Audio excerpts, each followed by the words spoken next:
Hey, hey, hey, it's stay-at-home pizza day. Here's a picture of our dough. It's a 3-day cold ferment, so what that means is that you have to get your ingredients going a few days ahead of time. This is what we pulled out of the refrigerator. We didn't have a lot to work with, but we made do with what we have. You're going to need round tubs to let your dough ferment, and of course, garlic. This video is real cray, but whatever. Here it is.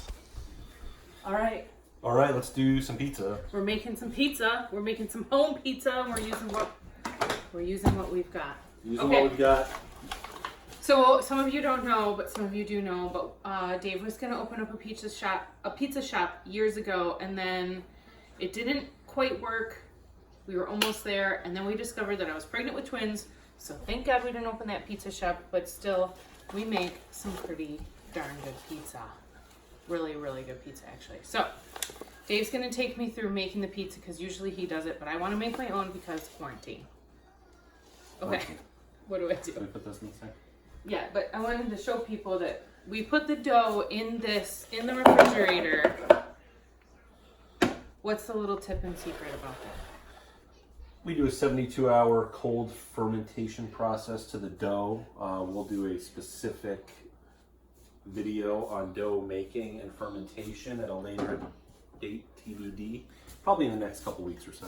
Yeah, but we didn't film it, so here we are. We have the dough.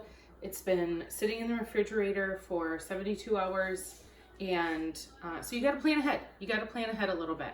It's a little bit of a delayed gratification. It's Tuesday night. We're having pizza.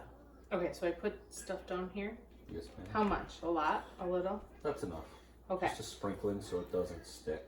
Yeah, and then I pick up the dough ball. Yeah, make sure you keep it round and then coat it in flour. Yep, you want to gently start working it out and try not to touch the edges too much. Oh, don't touch the edges? No, try not to. Can I push it like that? Yep, you're going to want to push it like that and stretch it out to the size of your liking. We are... Okay, so even if this feels a little thin, like I want a thinner crust without a whole lot of... what's the outside called? A moon? The crust? What's the anatomy of pizza? It's a cornicione, technically it's called, I guess, in Italy. Ooh. If you're pizza... Cornicione? Cornicione. Cornicione. Do you have to say it like that? Cornicione. No. So what, so again, this is the crust, then there's the mantle. Is there a moon? And the core. Isn't there a moon? That's the earth. Yeah, I thought I don't that there know. was like a gummy moon edge or something. Anyway. No, you don't want a gum line. You don't want a gum line. No. So is this a good... Yeah, that looks pretty good. That looks pretty good to me. That was good. easy, right? Yeah, it was super easy. Mm-hmm. It was super easy. So what I would do now is... put it on the board? Yeah, so we use a pizza screen just to avoid some messes. We have some fancy equipment for pizza because many people we never got rid of it. Will use a pizza stone. We're gonna go from a screen directly onto this pizza stone that's heating up in the oven right now. We have our oven cranked up as high as it can go, 550 degrees. 550 degrees, raging hot. Preheat that for an hour. I do know some ovens only go to 500, but you gotta make do with How are we getting this on there? Do you just kind of like go like this? No, I wouldn't recommend doing that. I would just kind of, pick it up and stretch it on there, and then absolutely fold it into quarters and then get it onto the board. You're gonna put it in the oven. Do that. Yep, it works way better. Well, stretch it out and see what we got. We're stretching it out. I think you could probably fold it into quarters. My kids are going nuts in the background. There's cartoons, there's everything. This video was just an absolute mess. Oh well, it was fun. This is salvageable in my world. Some of the breaks and tears you're gonna get as a home pizza baker, especially with AP flour. We're using AP flour here today. It's not a high gluten flour, so you got to mix it pretty good to get that gluten really going. What's your very best? Hey, ladies. Girl. True life quarantine issues. No sun for 5 days. 5 days. So some of the tears you're gonna get as a home pizza baker are manageable. I think you're manageable there, Lovey. You'll be okay. You know, as long as you don't get like sauce going through that crust. You know, this is looking a little thin, but I think we're gonna be okay once we're in there. Maybe it'll be crunchy. Here's a quickie sauce. Put a bunch of garlic in some raging hot olive oil, and then squitch in some whole tomatoes, stewed tomatoes, fresh tomatoes, whatever you have. Get them in there, chop them up a little bit.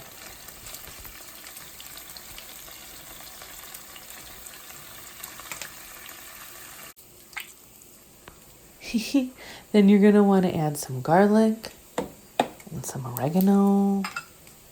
We put a little bit of sugar in there to taste. You know, we're in the Midwest. People like that sweet sauce. Don't get crazy with the sugar.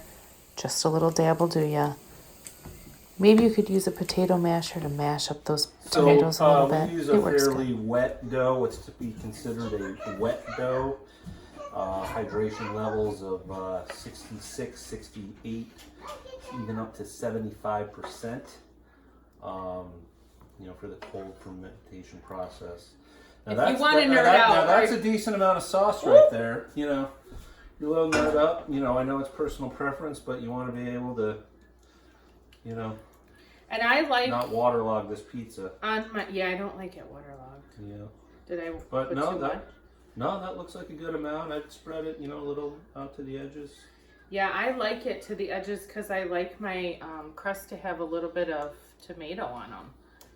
And that's why it's fun to do it at home, because you can do anything you want. You do what you want.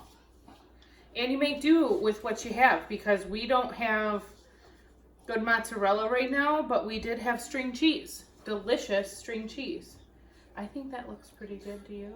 Yeah, from Costco. We had some bulk string cheese, some Frigo brand bulk string cheese that we were able to chop up, and we're going to use this in pizza. Pizza cheese, we'll see what happens. I know some of the store-bought pizza cheeses. Cheese before or after topping?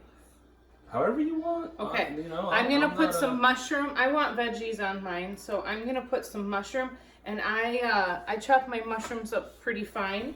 Can I adjust this so maybe we can see the pizza a little bit? Yeah. There we go. Here we go.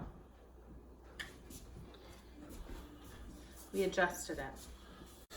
Okay. And I want some red peppers. Did you know that red peppers have more vitamin C than an orange? Now you should also remember too, red pepper is a wet vegetable. So Wet you're gonna, vegetable. you know, maybe adjust your bake time accordingly. Mushrooms are also a little bit wet. My pizza might be a little wet. Okay, I'm gonna put some That's what she said. more garlic on mine. I'm only gonna put it on half though, because I really love this one pizza that we make, honey garlic goat cheese pizza, but we don't have any goat cheese. Not today. But I am gonna put honey on this afterwards. That's fine. I'm gonna put a little bit of sausage, but just to pre-cook our sausage in tiny little pieces, make it crunchy, and that's the way we like it. It's not that crunchy. I like the crunchy bits at the bottom. I don't like a soggy pizza. You just said you like a wet pizza. Did I? Did I say that? Yeah. Oh. And then I got into that's what she said. Oh, okay. Wet pizza being wet. All right.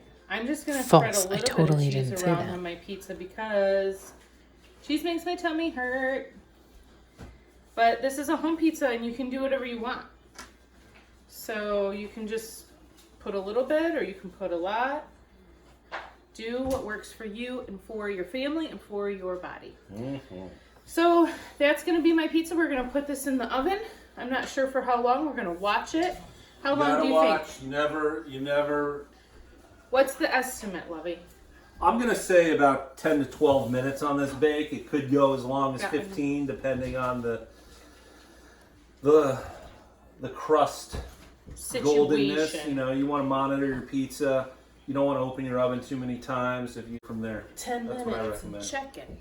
Okay, I'm going to put some seasoning on mine to start around the crust because I like it.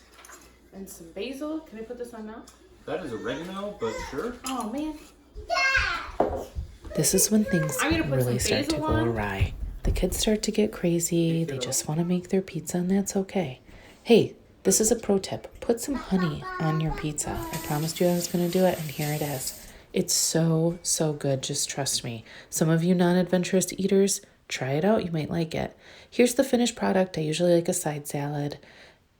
And here's some for the kids. It's really fun. They can make their own dough, throw it in that oven. It's going to be crazy. It actually tasted really good for them and they liked it a lot. These are pictures of our pizza that we usually make when we have all the proper ingredients, the double O flour, the proper ratios and all that good stuff, and our great oven, the Baker's Pride. It really does make a big difference, but we don't have it going right now and that's okay.